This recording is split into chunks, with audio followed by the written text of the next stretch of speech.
Okay, so I just wanted to walk everyone through how to remove your pillar, your A pillar, to get your tweeters out. So the first thing you're gonna do, and I'm sorry I kind of did this ahead of time, but it's very difficult. I could not do this with a light and a camera, so I had to do it first. So the first step you want to do is you want to just pull down your rubber stripping, and don't worry, it's not glued on, it's just friction fit there, so you can just pull it down. The next thing you need to do is you want to give this a slight tug, just a slight tug like that. And what you'll notice is there's a clip here. Now this clip is going to stay attached here, and you're going to take a small screwdriver. Let me just focus here. A small screwdriver, and you have to push down that little tab there on the top and the bottom. Once you do that, then this will release, and then you can pull out the whole pillar. There's no screws in the pillar. Basically, it's this clip, and then this clip, and then obviously you got your wire for your tweeter. So that's it. Okay, now that we got both pillars out of the car and the tweeters, just so you know, this is trying to get a good focus there. That's what the factory tweeter looks like. And it actually sits just like that.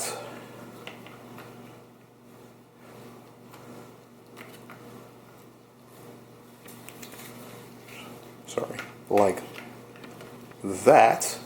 And there is two screws there.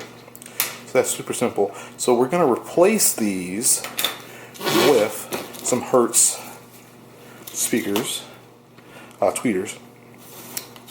These supposedly can handle 120 watts. If I get luck with this brand. But there's a particular reason why I chose these Hertz speakers. If you notice on the part number, it says OE.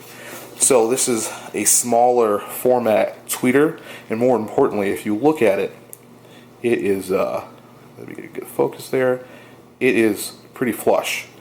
So what that means is, it also comes with these handy gaskets. So you can pop this middle out, okay, and you can put that around there, okay, and then you can just put it there. So you're gonna you can imagine this whole thing is gonna sit like that, and then it'll be sealed to the pillar, and I'll go around and add some epoxy. Actually, I'm not going to do epoxy. I'm going to use a high temperature glue in case I have to take these apart. You can use whatever you want. So I'm going to do this, get it wired in, and then we're going to go from there. Okay, and we are done through the magic of editing. So this is the final result here. I ended up desoldering the factory connector from the factory tweeter. And yeah, so that was the easiest thing because I wouldn't wish these on anyone. And that way I don't have to modify the factory harness at all. So this will plug right into the factory plug. And it'll just be a plug and play installation. Give you guys a nice close-up of that.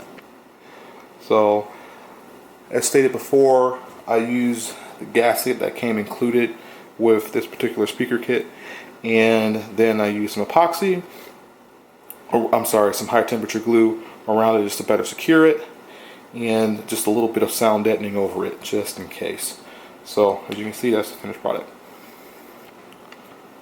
Next video coming soon for the rear door speakers.